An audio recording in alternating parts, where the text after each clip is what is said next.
चलिए, तो आज का टॉपिक अपन पढ़ने वाले हैं मध्य प्रदेश के प्रमुख साहित्यकार एंड उनकी रचनाएं। मध्य प्रदेश के प्रमुख साहित्यकार तथा उनकी रचनाएं। एग्जाम में इन पर क्वेश्चंस आते ही हैं और एक क्वेश्चन लगभग फिक्स होता है हर 2 साल में। कई बार कहते हैं कि रिपीटेड क्वेश्चंस वगैरह रहे हैं साहब। तो मध्य प्रदेश के प्रमुख साहित्यकारों के बारे में यहाँ चर्चा हो रही है। द नेक्स्ट वन जाते हैं। सबसे पहले इसको 3 हिस्सों में बांट कर देखेंगे साहब। प्राचीन काल के साहित्यकार, दूसरे होने वाले हैं आपके मध्यकाल के साहित्यकार, तीसरे होने वाले हैं आपके आधुनिक काल के साहित्यकार। तो इन 3 कैटेगरीज में अपन बांटकर देख लेने वाले हैं। प्राचीन काल के, मध्यकाल के। मध्य प्रदेश अद्भुत जीवनी रहा है, अद्भुत धरती है साहब। एमपी गजब है। महानतम साहित्यकार मध्य प्रदेश को प्राप्त हुए, हमारा सौभाग्य रहा है, हमारे पूर्वज। उनमें से कुछ प्रमुख नामों पर हम चर्चा करना चाहेंगे। The very first one is, सबसे पहला नाम आता है कालिदास जी का। कालिदास भर्तहरि, भवभूति, बाणभट्ट, इन नामों पर प्रायः क्वेश्चन आते ही रहे हैं। ये प्राचीन काल के कहलाते हैं। जबकि मध्यकालीन साहित्यकारों की बात हम करें तो केशव, पद्माकर, भूषण, आप मध्यकाल के प्रमुख साहित्यकार कहलाते हैं। जबकि आधुनिक काल में हमको बहुत सारे नाम मिलने वाले हैं। पंडित माखनलाल चतुर्वेदी जी हों, सुभद्रा कुमारी चौहान जी हों, गजानन माधव मुक्तिबोध जी हों, बालकृष्ण शर्मा नवीन हैं, हरिशंकर परसाई हैं, सुमित्रानंदन पंत हैं। लंबी लिस्ट है, तो अपन बात करेंगे। प्रायः साहित्यकारों पर शॉर्ट नोट्स आते हैं मेंस वगैरह में, और बाकी चीजें फैक्टों पर आधारित होने वाली है। तो एक एक करके हम यहाँ पर देखने समझने का प्रयास करेंगे। कालिदास, मध्य प्रदेश जो कर्म भूमि उनकी कहलाती है। वैसे था तो पूरा ही मध्य प्रदेश, परंतु उज्जैन विशेष के लिए वह जाने जाते हैं।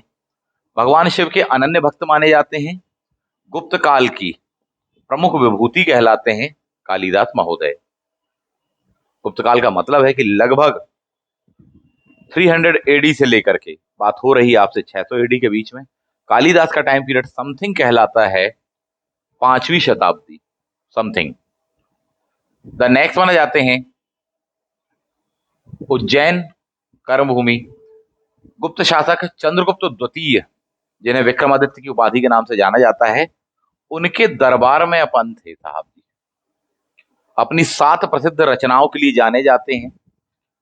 उन रचनाओं को ध्यान रखना, दैट इज रिमैकुर MBA। कैसे ध्यान रखना?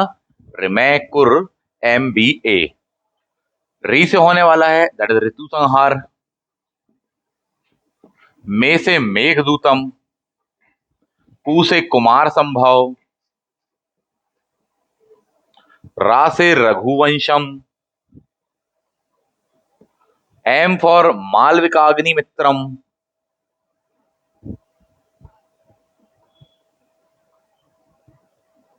B for Vikramorvashiya, B for Vikramorvashiya. और सबसे आखिरी में एंड में आने वाली है जो उनकी सबसे सर्वोत्कृष्ट रचना कहलाती है, अभिज्ञान शाकुंतलम।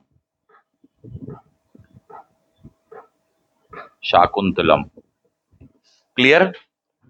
तो ये 7 रचनाएं कहलाती हैं।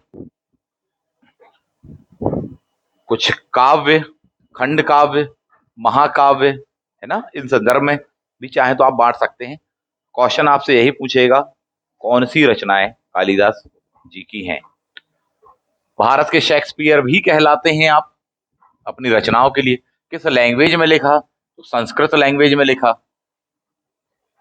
भारत के शेक्सपियर, मध्य प्रदेश उपाधि उनकी कहलाती है। किनके दरबार में रहे, बातों को ध्यान रखना अपन को। रचनाएं कितनी है कुल, तो 7। कौन कौन सी, रिमैकुर, MBA, ऐसे करके ध्यान रखना, बन जाएगा अपन को। 4 ऑप्शन मिलेंगे ना, बना लेंगे, मेंस में लिखने को भी आएगा, आराम से बनेगा। ऋतु से होने वाला था ऋतु संहार, मेफॉर, मेघदूतम, कासे, रासे, रघुवंशम, मा से मालविकाग्निमित्रम, वी से विक्रमोवर्षी और ए से अभिज्ञान शाकुंतलम सर्वोत्कृष्ट रचना। इनमें से भी कुछ रचनाओं के बारे में यदि आप और देखना चाहें तो मार्क कर सकते हैं। फॉर एग्जाम्पल मेघदूतम, मैकल पर्वत, अमरकंटक, इसमें एक विरह में जलते हुए यक्ष का संवाद बताया गया है, यक्षिणी के लिए मैसेज भेजना। तो मध्य प्रदेश, मैकल, वहां से बादल जा रहे होते हैं, उन बादलों से कहते हैं उस काव्यात्मक भाषा में कि ये मैसेज हिमालय की तलहटी में, हिमालय की गोद में जो दूसरी यक्षिणी है उस तक मेरा ये मैसेज पहुंचा देना। बहुत ही भाव विभोर होकर उन्होंने उस मैसेज को पहुंचाया। कहा कि साहब यही समझ लेना कि ये जो बादल आसमान से पानी बरसा रहे हैं तो मैं ही रो रहा हूं तुम्हारी याद में। कुछ इस तरह की चीजों को उसमें दर्शाने का प्रयास किया गया है। कौन सी कृति है, मेघदूतम। MPPSC आपसे पूछ चुका है कि इनमें से किस कृति में मैकल पर्वत, अमरकंटक इत्यादि की ज्योग्राफी का वर्णन हुआ है, का सुंदर वर्णन हुआ है। दैट इज मेघदूतम करके ध्यान रख लीजिएगा। इंपॉर्टेंस इसमें यह भी है कि ना केवल साहित्य की एक श्रेष्ठतम कृति है, नो डाउट, उसके साथ साथ ये पता चलता है कि राइटर को ज्योग्राफी का जबरदस्त ज्ञान था। मानसून का, बादलों का यहां से गुजरना और मानसून की दिशा यह होती है और वो यहां से होकर कहां तक जाते हैं, इस बारे में उनको जानकारी थी। इसका मतलब है कि ना केवल वो श्रेष्ठतम साहित्यकार थे बल्कि उनकी ज्योग्राफी जैसा सब्जेक्ट भी काफी अच्छा था उनका। तो मल्टी टैलेंटेड पर्सनालिटी थे वो, उनकी कृतियों से पता चलता है। भावों को उतार दिया उन्होंने अपने साहित्य के माध्यम से। खासकर श्रृंगार के प्रमुखता वो कवि कहलाते हैं, परंतु उसके अलावा बाकी भी जो रस हैं वो भी हमें उनके में कृतियों में देखने मिलते हैं। The next one, Malavikagnimitram. Malavikagnimitram, Malavika तथा अग्निमित्र उनकी कथा पर आधारित है। श्रृंगार प्रधान लिखी गई रचनाएं। क्वेश्चन में यही आता है कि ये अग्निमित्र किस डायनेस्टी के थे, तो शुंग वंश के थे अग्निमित्र साहब जी। क्लियर, इन पॉइंट को ध्यान रखना। शुंग वंश की तत्कालीन राजधानी मध्य प्रदेश में क्या हुआ करती थी, क्या हुआ करती थी, विदिशा। पूछ देगा आपको तो प्रिपेयर रहिएगा थोड़ी सा, कई बार अपन मिस कर जाते हैं। शुंग वंश के बारे में भी क्वेश्चन आता, कभी क्वेश्चन पूछा जाता, मूलतः कहाँ के थे, उनकी राजधानी वगैरह कहाँ क्या थी। ठीक, शुंग वंश के ही दरबार में हीलियोडोरस आता है साहब, गरुड़ स्तंभ स्थापित होने वाला है। कहां पर, किस शहर में ये गरुड़ स्तंभ 50 बार आया हुआ है, किस शासक के दरबार में, बोले भागवत के। सब कौन है, शुंग डायनेस्टी वाले हैं। मामला क्रिस्टल क्लियर है, कई बार क्वेश्चन आए हैं, अपन उस टॉपिक को वहां पर देखेंगे। ठीक, द नेक्स्ट वन, मालविका अग्नि मित्र, मालविका और अग्निमित्र और प्रणय कथा इत्यादि वगैरह। द नेक्स्ट वन, अभिज्ञान शाकुंतलम। अभिज्ञान शाकुंतलम, यह भी अद्भुत कथा कहानी है। ठीक, शकुंतला की कथा है, बहुत ही उतार चढ़ाव के साथ में कथा चलती है, कहानी चलती है। ठीक, शकुंतला ऋषि कन्या, वन में, वहां पर राजा जी जाते हैं और भेंट हो जाती है उनकी। वहां से श्रृंगार प्रधान वह रचना शुरू होती है।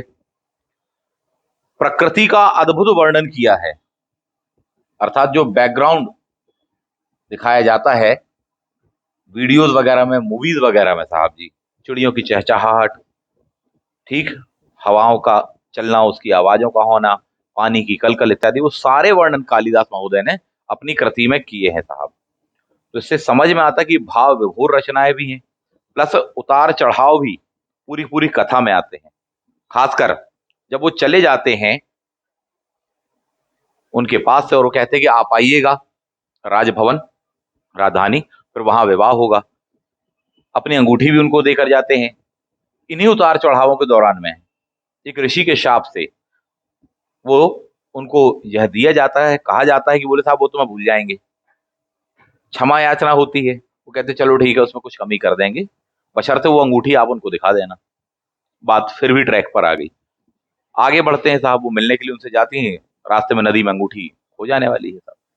फिर एक नया, विदाउट अंगूठी पहुंच गए, अपन नहीं पहचानेंगे वो। अद्भुत क्लाइमेक्स। क्लियर? तो ऐसे उतार चढ़ाव से परिपूर्ण होकर वह रचना लिखी गई है, तो पढ़ने वाला बिल्कुल ऐसा फील करता है उसको जैसे बिल्कुल साक्षात देख रहा हो। साहित्य होने के बावजूद भी बिल्कुल उतर जाता है व्यक्ति उसमें। यही वजह है कि उनको श्रेष्ठतम रचनाकार कहा जाता था संस्कृत के संदर्भ में, भारत के संदर्भ में, भारत का शेक्सपियर।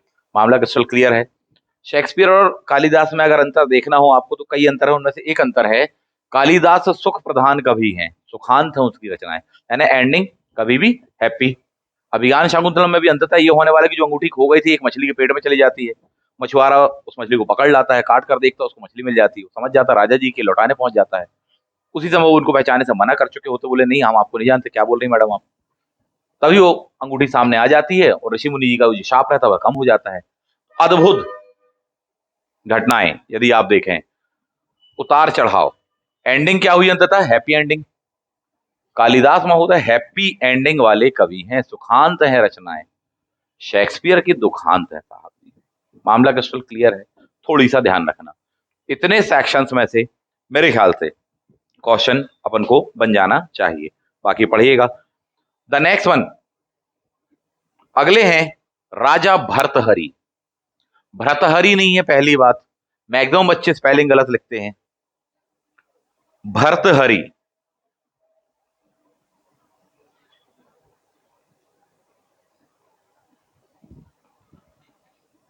राजा जी कहा जाता है आपको, राजा भर्तहरि।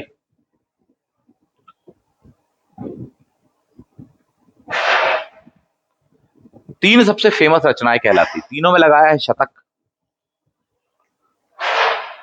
शतक फॉर एग्जाम्पल नीति शतक, श्रृंगार शतक, वैराग्य शतक। तो सबसे पहले जीवन श्रृंगारी प्रधान, थोड़ी बहुत अकल अपन को आ जाएगी तो अपन नीतियां जानने लग जाएंगे, तो नीति, और अंततः चीजों को जानने के पश्चात में व्यक्ति हो जाता वैरागी, वैराग्य शतक। तीनों के एंडिंग में शतक लगा देना। क्लियर? किसकी रचनाएं हैं? राजा भर्तहरि की। राजसी परिवार से थे, राजपाट छोड़कर चले जाने वाले हैं, साधना करने वाले हैं। दो खास प्लेस उनके कहलाते जहां पर वो साधना करते हैं। एक है उज्जैन की गुफाएं,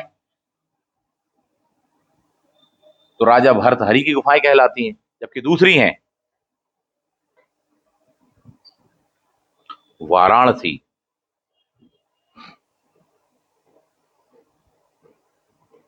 तो पूछा जाएगा आपसे क्वेश्चन कि राजा भर्तहरि की गुफा कहां पर है। उनके नाम से त्योहार, मेले, उत्सव इत्यादि सभी चीजें होती हैं साहब, प्रिपेयर रहिएगा।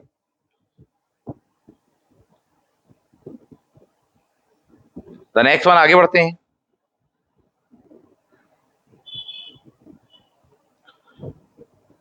भवभूति। भवभूति, भभूति का मतलब है भभूति। भगवान जी को अगरबत्ती लगाते हैं, भभूति बचती है, प्रसाद में दे देते, खा लेते साहब जी। तो इसका मतलब भभूति में जो भी होंगे सब भगवान होंगे। भभूति किससे रिलेवेंट है? भगवान जी से रिलेवेंट होने वाली साहब, ऐसे ध्यान रख लीजिएगा। तो जो भी रचनाएं उनकी होने वाली हैं वो भगवान जी से रिलेवेंट है। सबसे पहले भगवान जी बोले रामचरित, उत्तर रामचरित, महावीर चरित, महावीर चरित, उत्तर रामचरित, और तीसरे भगवान है माधव। दैट्स मालती माधव। माधव, मालती माधव, भगवान कृष्ण माधव, मालती माधव, तीनों ही भगवान के नाम हैं। किस राइटर की रचनाएं हैं? भवभूति। संस्कृत, संस्कृत, संस्कृत। मामला क्रिस्टल क्लियर है। द नेक्स्ट वन, आगे बढ़ जाते हैं। बाणभट्ट। बाणभट्ट मध्य प्रदेश, वहां से बाणघाट, वहां से बुंदेलखंड के प्रख्यात कवि।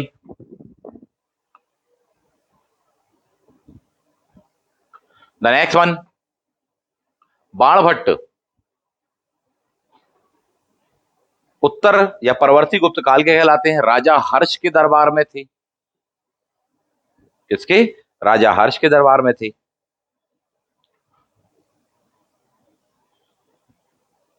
बाणभट्ट ने जो कृतियां लिखी उन पर क्वेश्चन होने वाले हैं। दैट इज बहको मच। विद्यार्थियों को यही कहते हैं बेटा, बहको मच। बोलते हैं ना बहको मत, तो अपन कहते हैं बहको मच।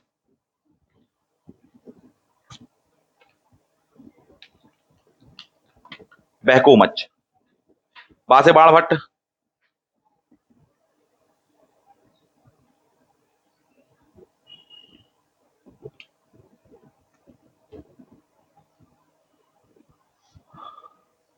हा से किसके दरबार में? हर्ष के दरबार में।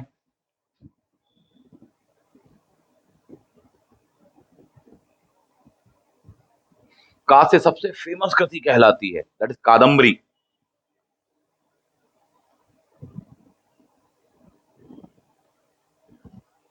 कादम्बरी।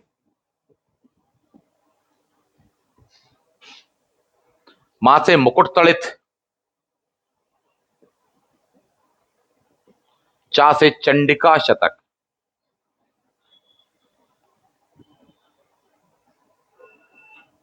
तो बाणभट्ट आपके जीवन में बाण की तरह बहुत सारी समस्याएं भी आए तो बहको मत, इतना ध्यान रखना। क्लियर? तो बा से किसके दरबार में? का से कादम्बरी, बहको। मत, मां से मुकुट तड़ित। चा से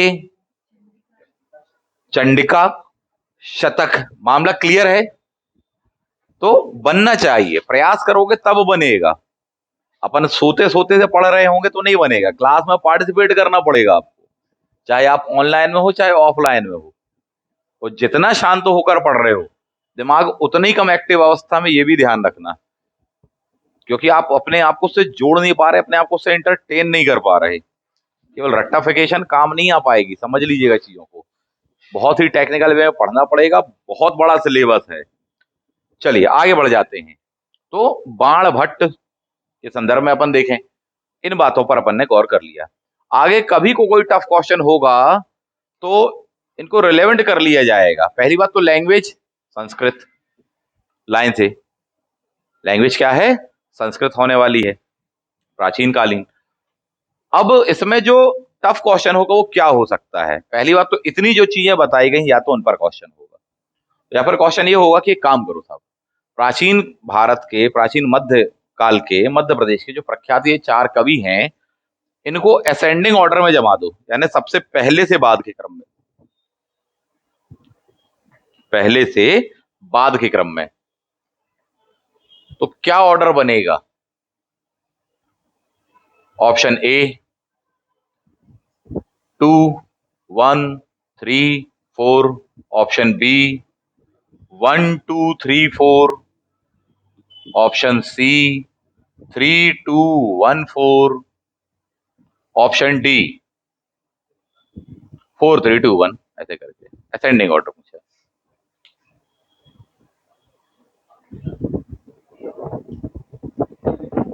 जमाए।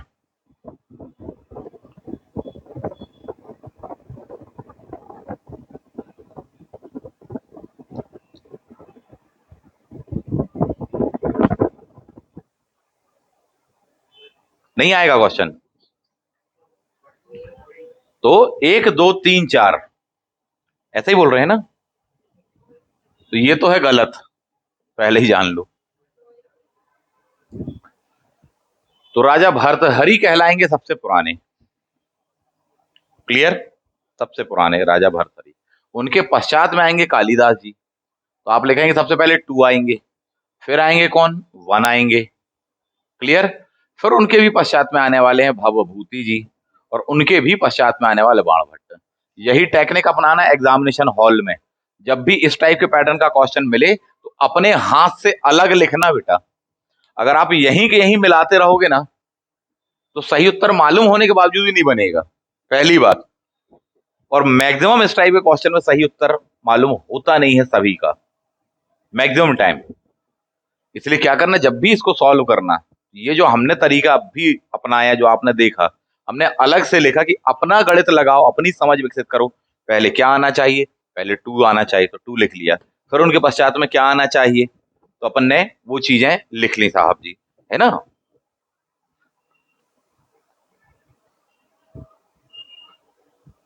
द नेक्स्ट माना जाते हैं, तो ये तरीके आपको अपनाने चाहिए।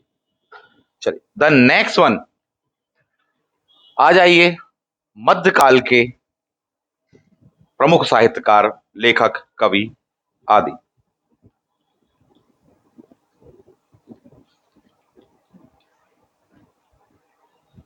मध्यकाल,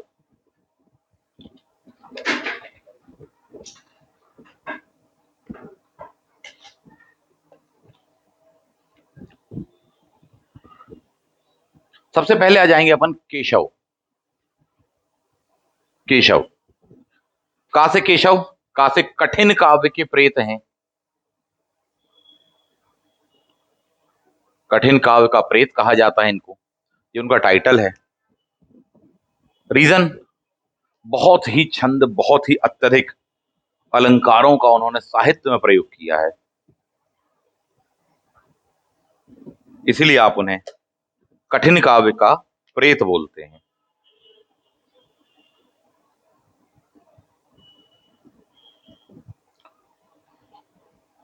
ओरछा नरेश इंद्रजीत के जी के दरबार में थे आप।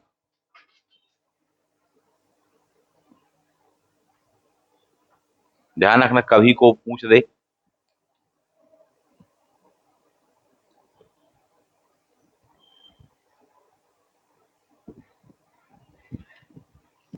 फेमस कृतियों के बारे में यदि हम देखें, हैं तो कृतियां उनकी बहुत सारी, परंतु कुछ कृतियां जो अपन को नहीं भूलनी चाहिए, जिसकी जितनी रेंज हो।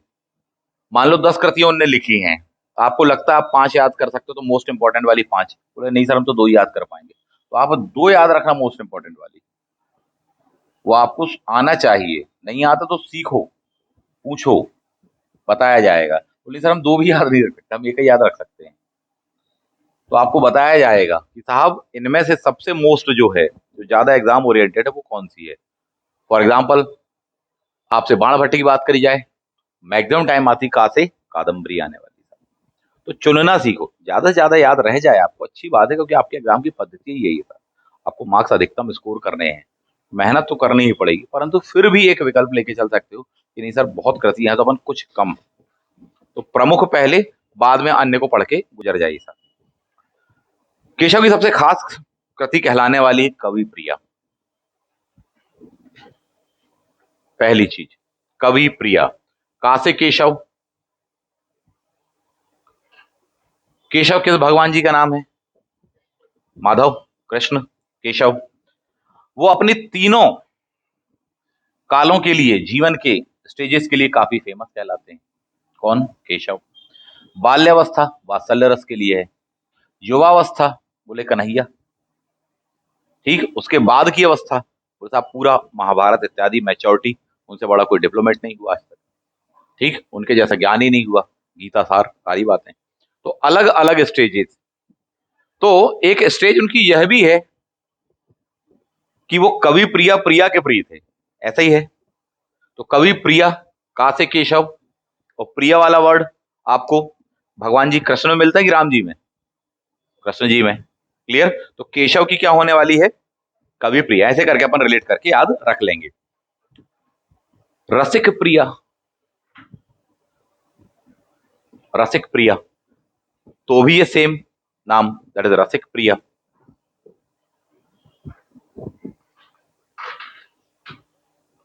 एक और कृति है जहांगीर जस चंद्रिका। जहांगीर जस चंद्रिका।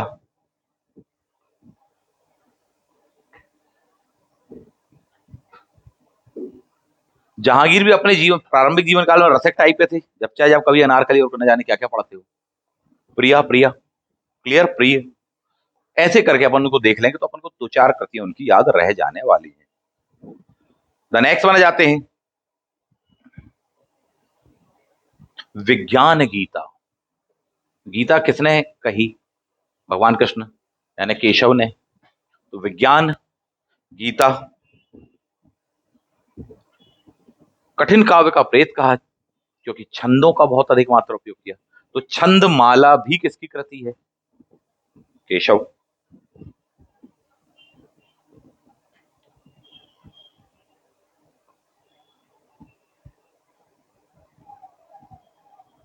केशव ने प्रिया का वर्णन नख से शिख तक किया है। सिर से पैर तक वाली बात होती है नख शिख, तो नख शिख भी किसकी कृति होगी? क्लियर। तो आपने जो कीवर्ड बनाए उनसे रिलेट करके देखना, आपको याद रह जाएगा।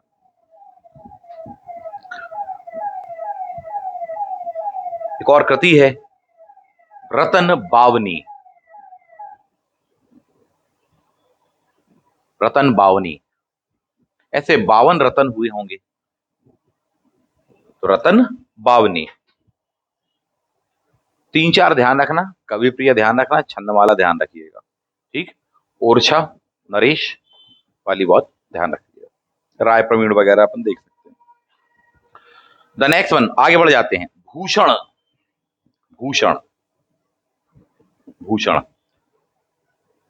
मध्यकाल का या आधुनिक संदर्भ में हिंदी साहित्य में बोले पहला प्रथम राष्ट्रवादी कवि,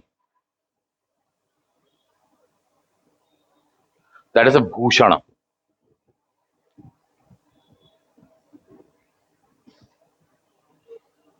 आप प्रसिद्ध कवि चिंतामणि जी और मतीराम जी के ब्रदर थे।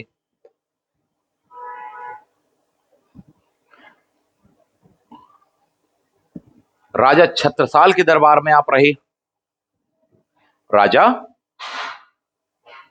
छत्रसाल, बुंदेला।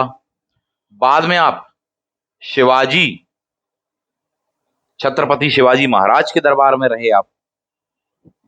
दोनों ही राष्ट्रवाद से ओतप्रोत, नेशनलिज्म।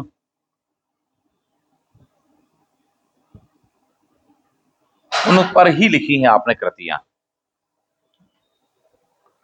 तो कृतियों को देख लेते हैं। छत्रसाल जी के दरबार में रहे, तो छत्रसाल जी दरबार में कितने रहे? बोले सर 10 साल रहे। तो छत्रसाल दशक किसने लिखी? भूषण जी ने। छत्रसाल दशक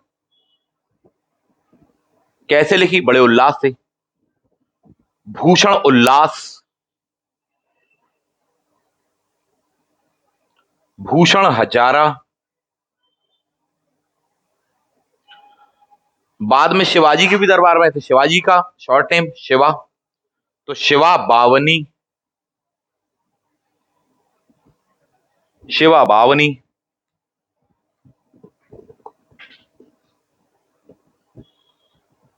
शिवराज भूषण, तो शिव के नाम पर Shivraj Bhushan. And the last one is दूषण।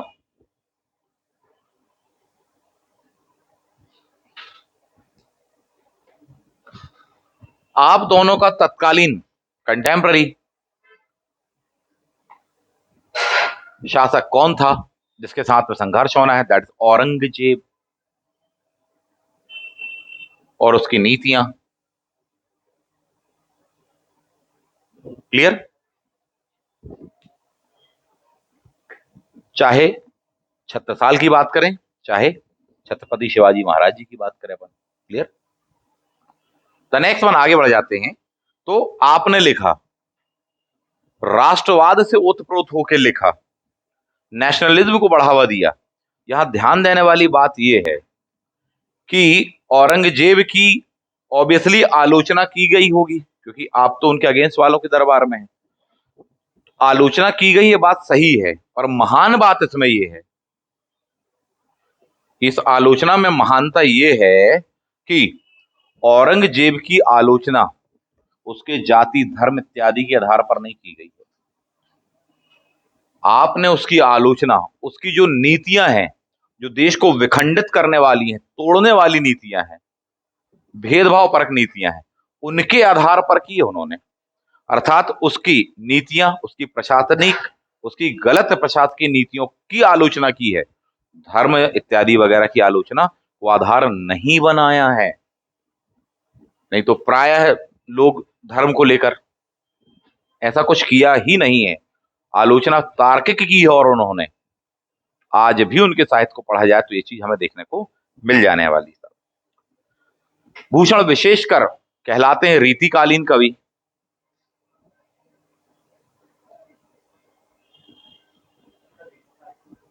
एक टाइम कहलाता है हिंदी साहित्य का दौर, समथिंग 1650 से लेकर के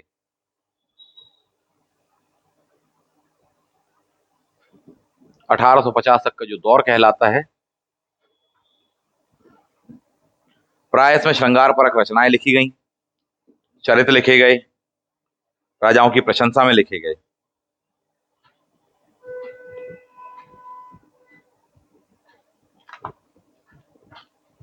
क्लियर? That is Bhushan. आगे बढ़ जाते हैं। पद्माकर।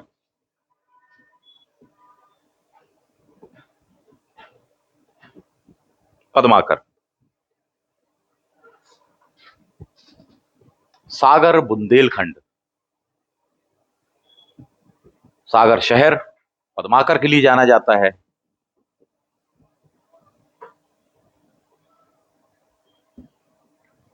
कर्मभूमि रही है आपकी।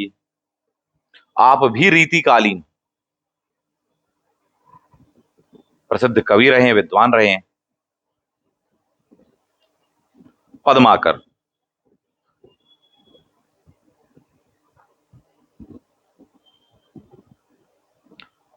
कृतियां तो 10 हैं, 3-4 याद रख लेना, बननी चाहिए अपने को।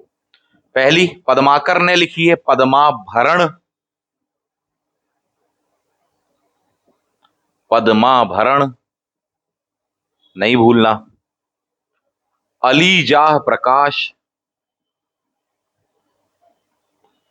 बहुत ज्यादा बार आई है एग्जाम में।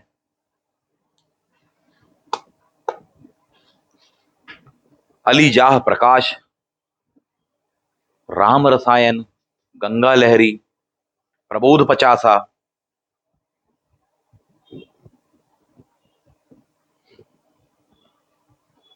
प्रताप सिंह विरुदावली, हिम्मत बहादुर विरुदावली, जय सिंह विरुदावली, शासक हैं उनके उपाधि परक, प्रशंसा परक लिखा है, दैट विरुदावली। मान लो फिर भी आपसे कहा जाए कि 2-3 ही याद रख सकते हैं। पहली तो हो गई अलीजाह प्रकाश, बिल्कुल भी नहीं भूलना। दूसरी गंगा लहरी मत भूलना।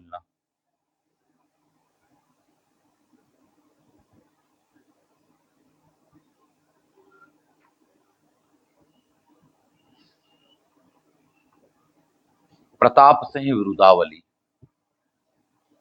ये मत भूलिएगा। ठीक, और भी कृतियां हैं, हितोपदेश है, कली 25 इत्यादि वगैरह है, बट मोटे तौर पर इनको ध्यान रखना। बाकी जितनी आप ज्यादा याद रख सकें अच्छी बात है।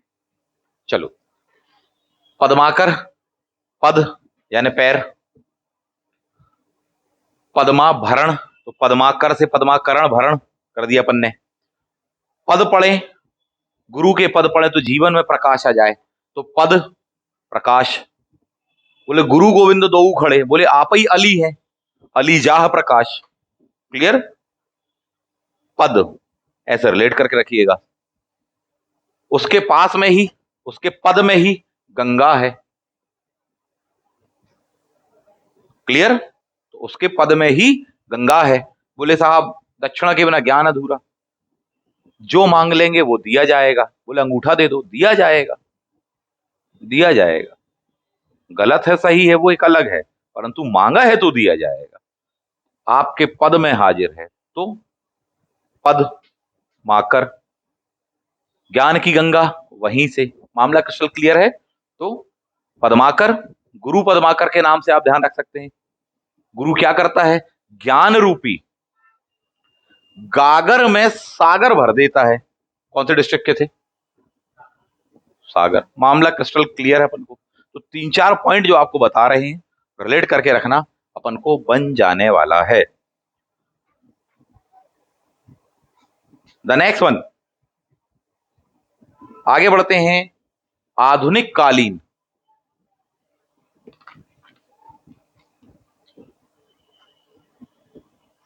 कुछ राइटरों पर आते हैं। एक क्वेश्चन कभी को पूछ लिया जाए आपसे केशव के बारे में। केशव के पुत्र भी बहुत ही प्रसिद्ध राइटर रहे, उनका नाम।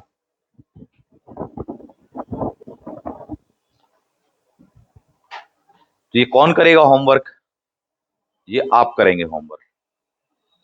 क्लियर? कभी को पूछा जाता है बिहारी, क्या नाम पूछा जाएगा? बिहारी। बिहार के नहीं थे, ध्यान रखना। कहां के थे? कौन ढूंढेगा ये? कौन ढूंढेगा साहब? ये आप ढूंढेंगे। जब थोड़ी हर चीज हम ही बताएं साहब, एक एक चीज तो थोड़ी बहुत करते रहना चाहिए। गलतियां भी करते रहो, चलता है। धीमे धीमे सीखते हैं साहब जी, है ना। बिहारी, बिहारी जाने जाते अपने सतसई के लिए। बिहारी सतसई अपने अनेक दोहों के लिए, इत्यादि के लिए जाने जाते हैं। कहत नटत रीझत खीजत, मिलत खिलत लजियात, भरे भवन में कहत है, नैनन हूं सौ बात। देखिएगा, इसको समझिएगा, पढ़िएगा, आनंद मिलेगा। द नेक्स्ट वन, आगे बढ़ते हैं। आधुनिक काल पर आ जाते हैं अपन। आधुनिक कालीन प्रमुख कवि। थोड़ी सा टॉपिक बड़ा है, लेंदी हो जाता है।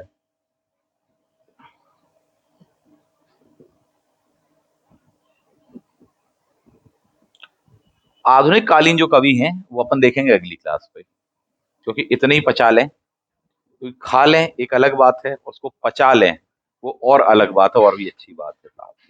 ठीक, तो जितना अपन ने पढ़ा उसको एक नजर मार लो, फटाफट को क्वेश्चंस के आंसर दे दीजिए।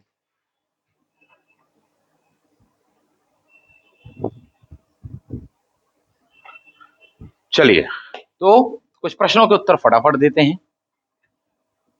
मध्य प्रदेश के प्रमुख साहित्यकारों, प्राचीन काल के सबसे फेमस 4 नाम कौन कौन से हैं? असेंडिंग ऑर्डर में ही बताना। सबसे पहले कौन आएंगे? दूसरे नंबर पे, तीसरे नंबर पे, चौथे नंबर पे। क्लियर? भर्तृहरि की जो साहित्य रचनाएं हैं उनका कीवर्ड शतक। ठीक, सबसे शुरुआत में क्या होता है? बोले श्रृंगार ही श्रृंगार में घूम रहे बच्चे, फालतू टाइम बर्बाद कर रहे हैं, मोबाइल में घुसे जा रहे हैं और न जाने कहाँ चक्कर लगा रहे हैं। श्रृंगार होता है, फिर उसके पश्चात तो थोड़ी सी अकल आती तो नीति जान जाते, और फिर से भाग ही जाते फिर तो। ठीक, वैराग्य। तो श्रृंगार शतक, नीति शतक, वैराग्य शतक। द नेक्स्ट वन, कालिदास जी की रचनाओं का कोडिंग। री से, मे से, का से, रा से। M for, B for Vikramorvashi, A for Abhijnana Shakuntalam, Abhijnana. ठीक है, शाकुंतलम करके अपन देखेंगे। अमरकंटक तथा उसके पर्वतीय क्षेत्र का वर्णन किसमें? मेघदूतम। इनका टाइटल क्या है भारत के? शेक्सपियर। इनकी जो भी नाटक रचना इत्यादि, वो सुखांत है कि दुखांत? सुखांत। किसके दरबार में थे आप? किसके दरबार में थे कालिदास जी? किसके समकालीन? दरबार में नहीं थे। चलिए, चंद्रगुप्त द्वितीय विक्रमादित्य जी के 9 रत्नों के बारे में थोड़ी सा पढ़कर आइएगा। क्लियर? आराम से, कोई जल्दी नहीं है, अभी एग्जाम बहुत दूर है, अपन कर सकते हैं, है ना। आराम से करो। द नेक्स्ट वन, आगे बढ़ जाते हैं। भभूति की प्रसिद्ध कृति। भभूति का कीवर्ड, भगवान जी को क्या? भभूति। तो जितने भी होंगे सब नाम क्या होंगे? भगवान जी। पहले भगवान बोले महावीर, दूसरे बोले राम जी। महावीर आए तो राम जी तो आएंगे ही, या राम जी आए तो महावीर तो आएंगे ही। और तीसरे बोले बाद वाले भगवान जी, बोले माधव, तो मालती और उनके माधव। क्लियर। कवि प्रिय किसकी रचना है? रसिक प्रिया। जगत बहादुर विरुदावली किसकी है?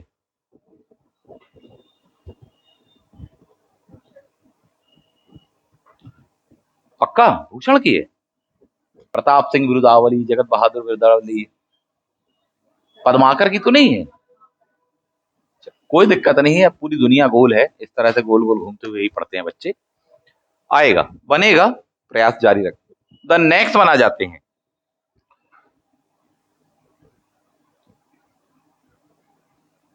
भूषण की कोई 3 कृतियां।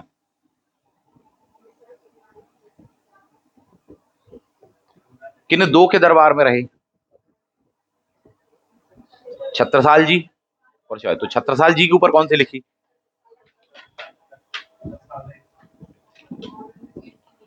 छत्रसाल दशक। कितने साल रहे? 10 साल, तो दशक करके हो जाएगा। क्लियर। फिर किसके दरबार में? ठीक, इनका जो टाइटल बताया आपको, कैसे कवि कहलाते हैं? फर्स्ट राष्ट्रवादी कवि साहब जी। किन आधारों पर आलोचना की? धर्म जाति इत्यादि के आधार पर नहीं की, रंग रूप इत्यादि, धर्म जाति वंश मूल इत्यादि के आधार पर विभेद का प्रतिषेध ही किया उन्होंने, कार्यों के आधार पर किया था। ये बड़ी बात होती उस जमाने में। नहीं तो होता ये था कि साहब राजा के दरबार में अपन है, फायदा अपन को मिलेगा, लाभ मिलेगा, तो अपन लिखे जा रहे हैं। नहीं, उन्होंने उस नैतिकता को, उस एथिक्स को, उस इंटीग्रिटी को मेंटेन रखा है साहब, उस दौर में भी। ये बहुत बड़ी बात होती है साहब, है ना। द नेक्स्ट वन, आगे अपन बढ़ जाते हैं। बाणभट्ट के कोडिंग क्या था? बहको मत, बा से, हा से, का से, माँ से, ता से, माच, चा से, चंडिका शतक करके अपन ने देखा था। छंदमाला किसकी कृति है? छंदमाला। छंदों के कारण ही उनको क्या कहा अपन ने? कठिन काव्य का प्रेत। तो जब अपन से फर्स्ट राउंड पे कुछ कुछ बन पा रहा है, तो सेकेंड राउंड पे जब आप पढ़ेंगे और फिर घर पे रिवीजन करेंगे थर्ड राउंड पे, तो अपन से काफी कुछ बनने लग जाएगा। तो ऐसे ही शुरुआत होती है। क्लियर है? थैंक यू, मिलते हैं नेक्स्ट क्लास में। जय हिंद।